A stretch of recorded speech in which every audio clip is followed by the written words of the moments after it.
You've tuned into The Mountain Gardener with your host, Ken Lain. Gardening it can be challenging, but with these simple insider tips, you'll reap huge rewards. Now, let's tune into today's Mountain Gardener with Ken and Lisa. If you have animals, javelina, deer, antelope, elk, all these different things, we are surrounded by the forest. And the animals come into the neighborhoods and they're at night, they just get bored there. And it's so entertaining in these neighborhoods. Look what kind of bush this is. I've never tried one of these. What do you think, Bob? Does that taste good to you? Doesn't me either. Let's keep moving. Let's try that one over there. They're noticing things in your yard. Animals they don't like herbally, smelly kind of things. And so lavender, salvia, sage, things that have a scent to them, thyme, they're not going to bother or greatly less likely to go eat things. Now, deer have like two stomachs like a cow. So sometimes they'll eat things just kind of because they're bored and they're browsing through and they finally realize, I don't like this. And they keep moving on. I planted one that was a cat mint. So if it's got mint, thyme, any kind of herbal name in it, you're probably good to go. Cat mint's a blue perennial. So finally, the perennials are coming into the garden center. It's a late spring through summer. So now through June is kind of your best selection of perennials. These are plants that come back year after year. So perennial and permanent both start with P. Okay, so annuals they bloom like crazy for 1 year and then they die. They can reseed, but basically they're showstoppers annually and then they're done. Perennials and P are permanent, start with P.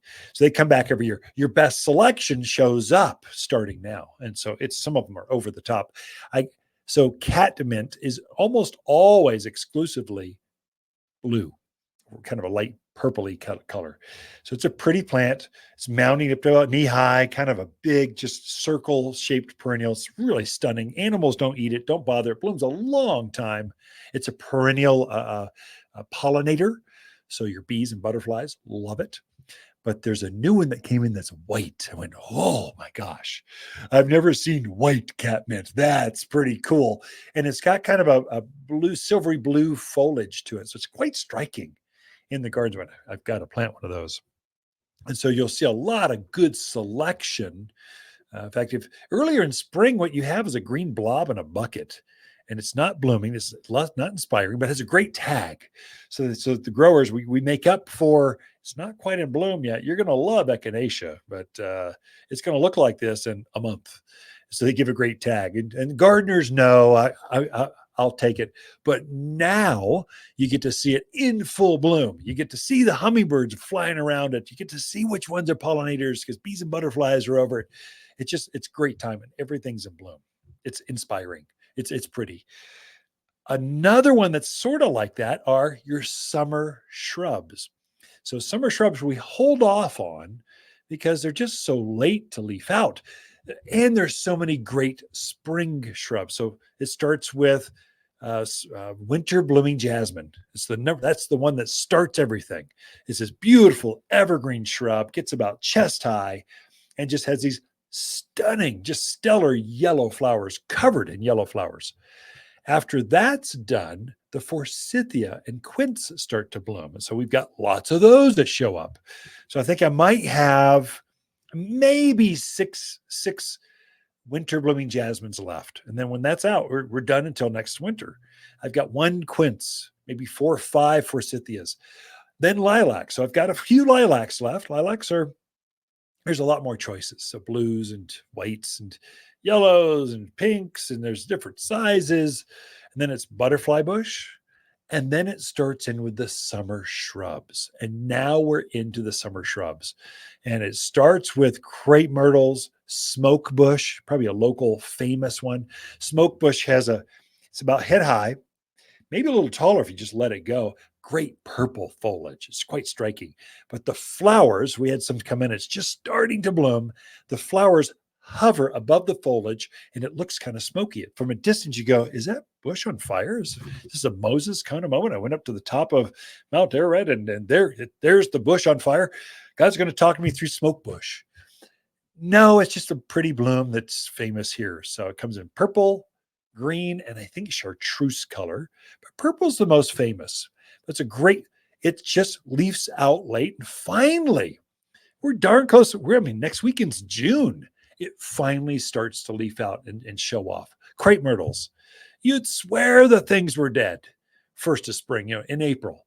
And then it warms up in May and they just start leafing out and they take off with new growth.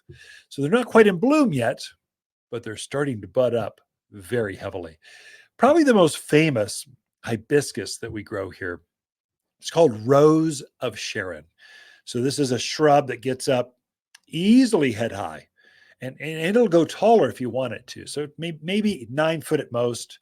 You can easily keep it down to about chest high or so, but it's just this beautiful vase-shaped bush. It's deciduous. It loses its leaves in winter, but it's got hundreds, I mean, literally hundreds of hibiscus flowers that cover this plant. It has more flowers than it does foliage. I've had Rose of Sharon that are so laden with flowers. If you fertilize them right, they just almost fall over. You got to almost you have to hold them upright. They're drunk with flowers. You're just like, oh my God, they're going to bloom right now. And they're crazy. It's a famous plant here. Now your tropical hibiscus, the big ones that get as bigger than your hand, they don't grow here. So they die out. They'll grow. I've got them, but they die out in the winter. So we sell them as annuals for containers, that kind of stuff. But Rose of Sharon has maybe a baseball size flower, so it's smaller than your hand, but pretty substantial. But it makes up for it in just sheer quantity, just literally hundreds of them. So great choice in full sun. The more sun you give these plants, the more flowers you get. Another one that's famous. Now we grow a lot of honeysuckle, so vining honeysuckle. It's a great one. So it's bulletproof. Animals don't bother it. Takes sun, takes wind. It climbs up trellises, pergolas, or a ground cover, spreads across and holds the hillside. We've probably got 6 or 7 different colors, from lemonade color to your traditional halls to purple, reds. Hummingbirds are going to love you because they love honeysuckle. But did you know that honeysuckle also comes in a shrub form, and it's equally as hardy? The same pretty flower, but it doesn't vine with these tendrils that crawl up things. It just has this pretty bush about head high. So it's about the same size as a lilac, crepe myrtle, Rose of Sharon, and just quite handsome. It's a really easy to grow, bulletproof, pollinating, attracting, hummingbirds are going to love you kind of shrub. It's a good one for here. Another one sort of like this, the most famous of all, the snowball bush grow in Prescott Valley. I've seen some stunning. We didn't think that one could actually take our sun, but Prescott Valley's proved it. I mean, you get wind and sun out there and it's just doing great. I think it's that clay soil you all have. It just holds the moisture and just the plant adapts really well to that. So snowball bush, you folks from the East Coast, there's a shrub about head high. It's from the viburnum family. It actually has flowers on it the size of huge. Think of huge, like snowballs, white flowers, and it covers a plant late spring through summer. It's an amazing plant. Takes a wind, takes a sun, easy to grow, fast growing. So there's a lot of summer shrubs, and you're starting to see those show up along with the summer perennials. Now's the time to shop them, to enjoy them, to take them in, to take them. There's just a lot of choice and a good time to plant. Waters Garden companion plants in May are Indian hawthorn, purple robe locust, Prescott sunshine geraniums, and vining akebia. Akebia is a super vigorous vine with dangling fragrant flowers. She proliferates up arbors, pergolas, fences, and stunning as a ground cover to retain hills. One of the fastest growing evergreen vines you can plant in the gardens. You'll only find the hardiest vines at Waters Garden Center, 1815 Iron Springs Road in Prescott. For a more fruitful garden, increased success in the landscape that just feels better, then tune in daily to the Mountain Gardener podcast. Subscribe through your favorite podcast streamer or visit watersgardencenter.com. Better yet, visit me directly right here at Waters Garden Center. Thanks for tuning in.